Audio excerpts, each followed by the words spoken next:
कल्पना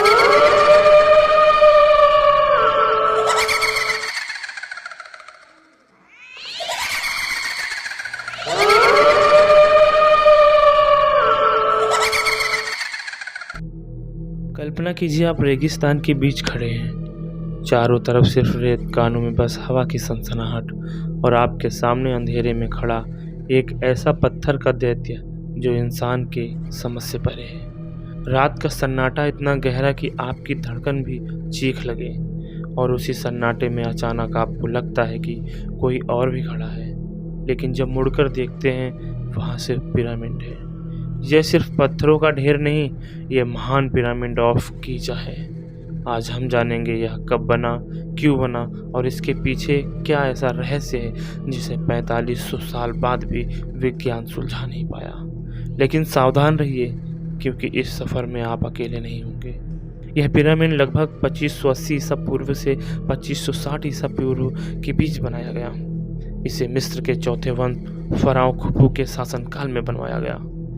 20 साल तक लगातार मजदूरों, इंजीनियरों और कारीगरों की मेहनत लगी। लगभग 2.3 मिलियन पत्थर के ब्लॉक्स का इस्तेमाल हुआ। इतिहास कहता है कि इसे बनाने वाले मजदूर थे किदवंती।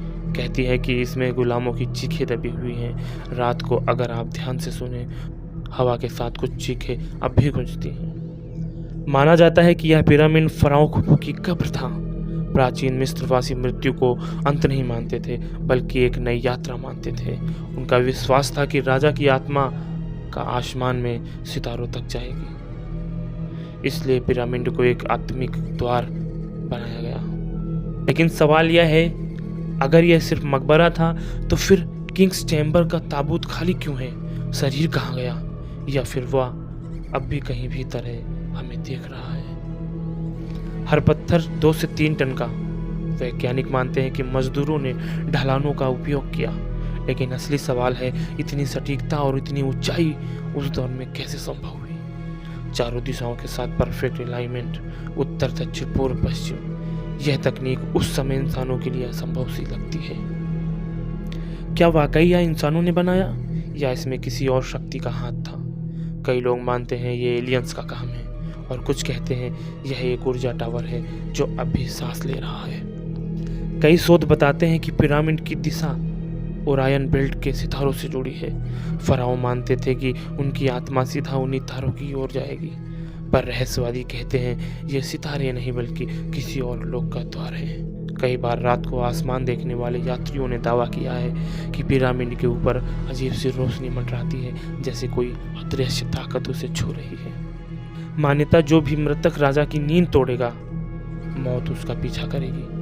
कई खोजकर्ताओं की रहस्यमयी मौतें इसी श्राप से जुड़ी हैं। 19वीं सदी में एक खोजकर्ता ने लिखा, पिरामिड की दीवारों से फुसफुसाहट सुनाई देती है। वैज्ञानिक इसे मतभ्रम कहते हैं, लेकिन सवाल वही है, हर बार क्यों किसी को अंदर अजीब एहसास होता है? कल्पना कीजिए आप और आपका दोस्त एक रात कैमरे के साथ पिरामिड में दाखिल होते हैं। टॉर्च की रोशनी धीरे धीरे पत्थरों पर फिसलती है। अंदर जाते ही हवा भारी हो जाती है। जैसे ही आप किंग्स चैम्बर पहुंचते हैं, अचानक पीछे से कदमों की आवाज़ आती है। आप मुड़ते हैं, कोई नहीं। फिर दीवार पर हल्की परछाई, लेकिन आपका दोस्त तो आपके बगल में है। और फिर सर्कोफेक्स के पास से आती है एक हल्की फुसफुसाहट, खुफू वापस जाओ। उसके बाद टॉर्च बंद हो जाती है, अंधेरा और बस दिल की धड़कन। विज्ञान पिरामिड इंसानों की अद्भुत इंजीनियरिंग का नमूना है। रहस्यवादी या ऊर्जा का केंद्र है, मृतकों की आत्माओं का घर है। सच शायद दोनों का मेल है, इंसानी मेहनत और अदृश्य ताकत। महान पिरामिड एक ऐसा रहस्य जिसे समय भी नहीं निकाल सका। यह कब बना, क्यों बना, कैसे बना, इन सवालों के जवाब हम ढूंढते रहते हैं। लेकिन अगर आधी रात को आप इसके सामने खड़े हों तो एक बात साफ है, यह सिर्फ पत्थरों का ढेर नहीं, यह नज़र है। नज़र कभी खाली नहीं रहती। यूनिक ब्लॉगर, जहां इतिहास की दीवारों से भी डर टपकता है।